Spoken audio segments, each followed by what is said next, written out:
Hey, how's it going? Bryant here. So today I'm going to give you a very quick, or as quick as possible run through of buying a property in New York City slash, well, let's just keep it in the state of New York, in the US, my knowledge is not all inclusive. I might be wrong. Things might be like, you know, I might, I might, I might make a mistake and say something wrong, and if I do, my apologies in advance.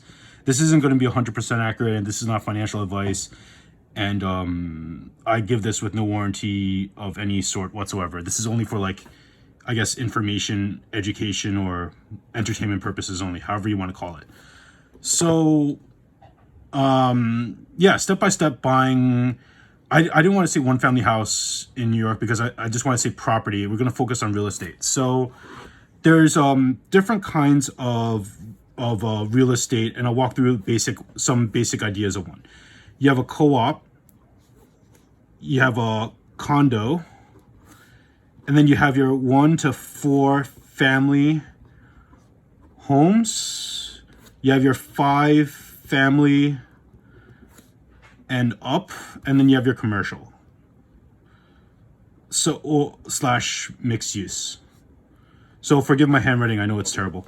So let's start with the first one. So a co-op is basically shares of a company. So there's a company that owns the building or structure slash what they call a co-op. So it's a cooperative. It's not a piece of real estate. It's shares in a company that owns the real estate that they then lease you the property. So you don't pay property tax when you have a co-op. There's maintenance fees. There's homeowners association, stuff like that. So I think homeowners association is co-op. I think so. HOA, probably. I think so. So basically, you don't own real property. Real property is basically you have a land. This is like the land, and then there's the building over it. So there's a building over it. So stuff like that. So co-op, that's taken care of. Condo is basically like, let's say you have a house and it's sectioned off 1, 2, 3, 4, or amount of family units, or sort of like apartments in a unit, but you own the actual real estate inside. So you have more liberties as to what you can do or not do. Like, for example, co-ops, you have to go through a co-op board. There's typically an interview process when you purchase one. They might not let you do things like sublease or stuff like that. A condo is really just like buying a house, but it's inside a building. So you do pay your you do pay property taxes on a condo, but you also have things like common charges for common areas. Like if there's a shared hallway and lights and elevators, you pay to maintain those shared areas of the building, or regular building maintenance. Like if you own a condo, very likely if it snows, you won't shovel it. The condo will have a management company do it. So you'll pay management charges for that. So that's a condo. Then you have your 1 to 4 family homes. And that's like your typical house. It's like a residential thing.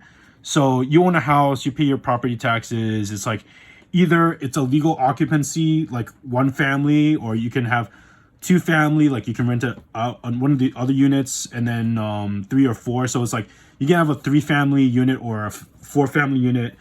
And and the laws for that are different from, like, I might be mistaken, but it's like different from 5 family and up in the state of New York slash city.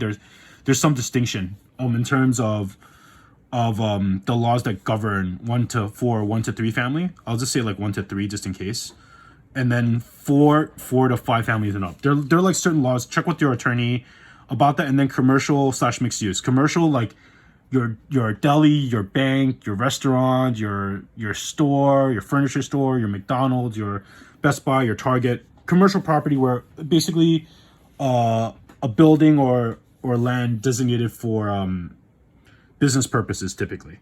And then you have your mixed use where you might have, like, on the bottom, a common one is like you'll have a store, and then you'll have some like apartments on top. I can't even spell apartments, I think. On the top floor, and then there's the land on the bottom.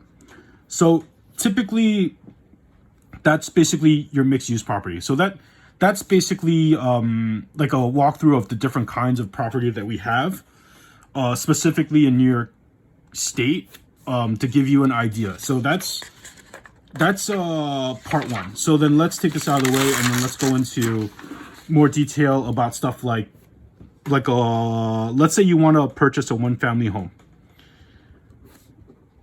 You typically have an owner, typically, right? It could be a company, it could be the bank, it could be an individual, it could be a business, it could be a trust fund, it could be a corporation.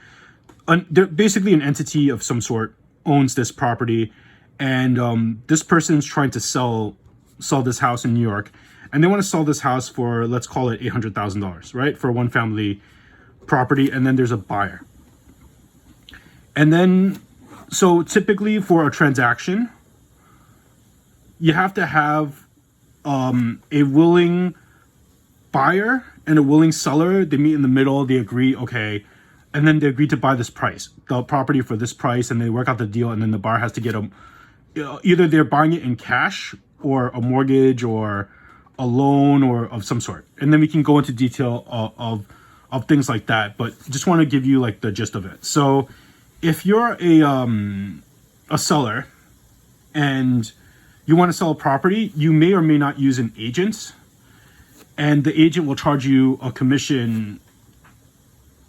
They could charge you 1%, they could charge you 10%, they could charge you anything in between. I'm using arbitrary numbers, but in New York City, I've seen probably around 2 to 4% commission, give or take. This is like more realistic number of what I've seen. So basically, if you're a seller and then the seller is paying the commission on something that's $800,000, then when the person sells the property, then they'll pay $16,000 in commission, something like that. Or it could be a buyer paying commission. It depends on the agreement, right? All of this, it could be the buyer, it could be the seller paying this commission, but that's typically established when it's being sold. If they're using an agent, if you're doing for sale by owner, you can basically forgo this. There's not a commission in that transaction, and then they agree. And then if they're buying it in cash, typically they'll get an attorney to draft the contract, and then they'll have some title insurance. So what the title insurance does is it basically guarantees that the property is owned by this owner, and this owner doesn't have any like liens, or the bank doesn't own it, or paid off everything in full. I can't even spell owner right now. So basically, it's going to. So you have an attorney that draws a contract. They both have an attorney, and then they'll say, okay, everything's good. The title insurance company basically says if there's something wrong with the title, like someone owns it or someone makes a claim to it, there's heirs, like they'll basically say that they'll guarantee the legitimacy of the owner, and if not, they'll reimburse the person that's buying it the selling price, something like that. So that's basically where the title insurance, the importance of the title company comes in. You can also get involved with things like the home inspector, appraisal, to say what the property is worth. So if you have an appraiser, let's shorthand, and the seller is selling a property for $800,000, so $800K, and the appraiser looks around, and then they look at other properties. One's selling for $850K, one's selling for $750K, one's selling for $800K. They'll compare other properties in the neighborhood that are selling, and then basically do like an average, or maybe this property has a pool and this property doesn't. They'll do some compensating factors. I think it's kind of a mix of science and art, but I think it's more art than science. That's basically an appraiser's job, just to basically say what the property is worth. The appraiser typically comes in and is more important when you involve a bank or a mortgage. So like, let's say the buyer doesn't have enough money to purchase the property in cash. They'll typically take out a mortgage. So they'll put down a down payment. They could put down 3%, no percent if you have a loan like that, 20%, any number. And then the bank basically funds the difference. Then the bank typically will ask the appraiser, hey, how much do you think the property is worth?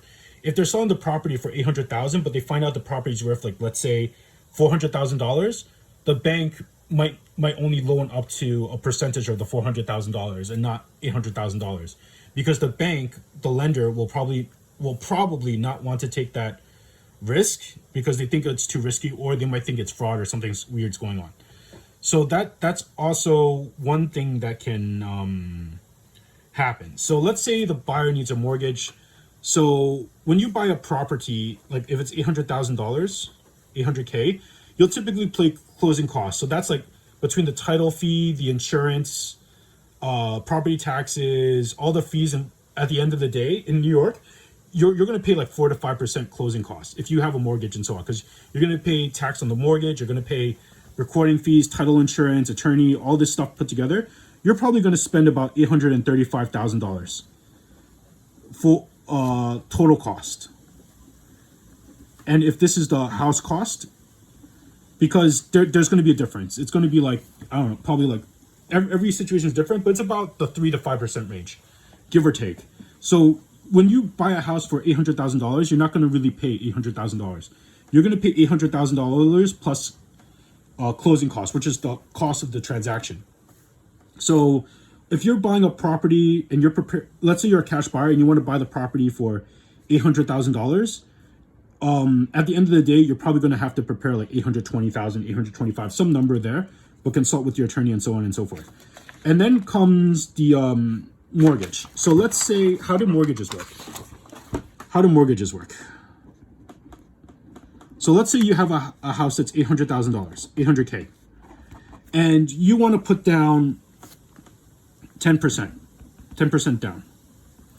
Then that means that you're going to have to come up with $800,000 plus the closing cost, which is probably, if we're using arbitrary-ish numbers, so let's say it's 835,000, right? K total. You're going to come up with 80,000 plus 35K equals $115,000. So if you're taking a mortgage or a loan and you want to buy a house for $800,000, if you're putting 10% down and you qualify for the loan, you still have to come up with $115,000.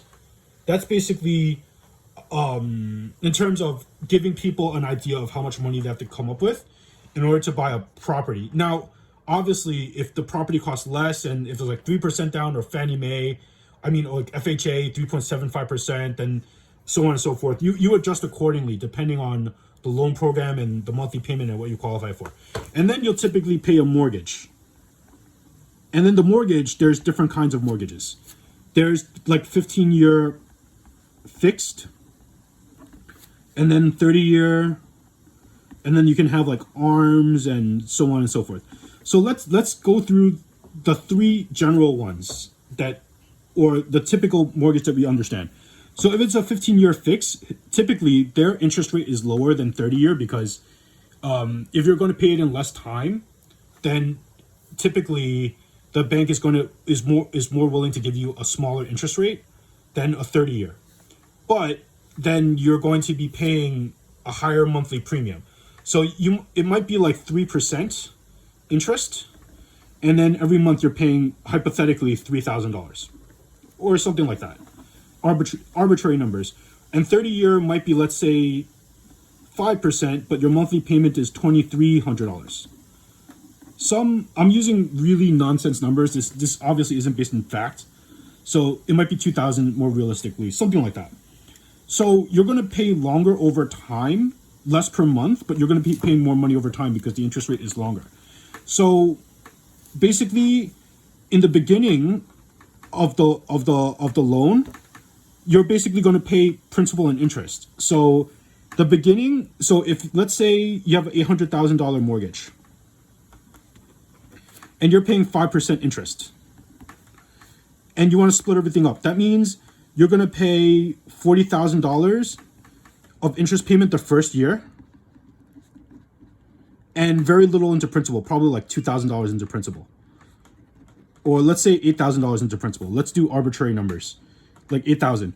So basically, you're going to, the first year of the mortgage payment, you're going to pay 40,000 in interest, 8,000 in principal. You're going to pay, the takeaway is you're going to be paying more interest up front than principal. And then on your 30th year,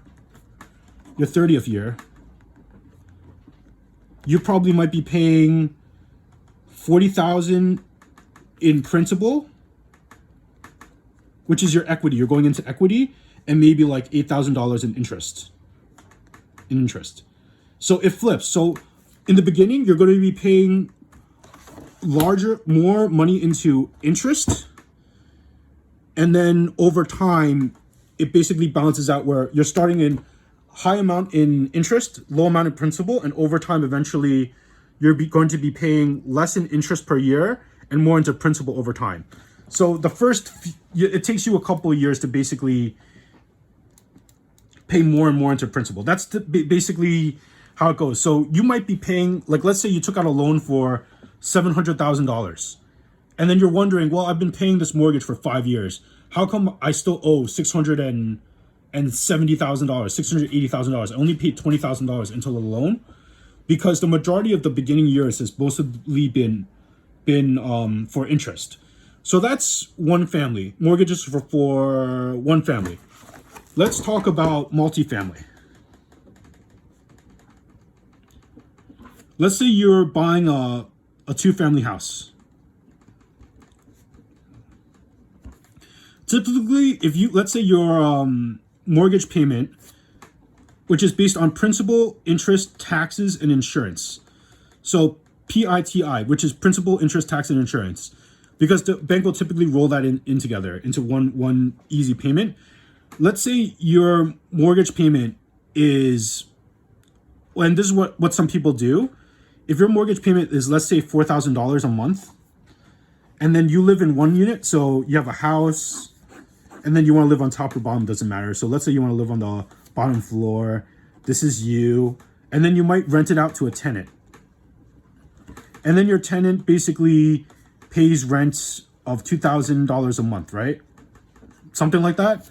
So what some people might find it more economically sound that instead of buying a one-family house where they pay $3,000 a month in mortgage anyway, they'd rather take out a more expensive mortgage per month, like $4,000 mortgage, rent out one of the units, and then have the rental income cover the mortgage, which is basically helping you pay for it, pay for the property, or sometimes you rent out more units. You buy like a 3-family or 4-family house, and then more people pay for it, where the tenant basically pays for the mortgage, and that's when people start to grow wealth, because they're using this as a form of leverage.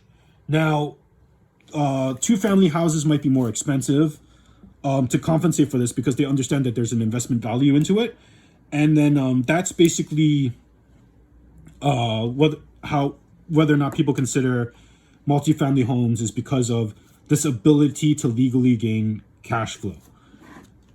And let's say you have a commercial property, like let's say you have a store, and then this is a commercial loan. Basically, the store, typically, if you have a tenant, you'll have cash flow, which is, or it's your own store. Who knows? You don't have to pay rent because you own the store, and then, or you can basically have a tenant and the tenant pays you cash flow. It's basically the same principle where you want the cash flow to cover the mortgage or become close or even give you a profit.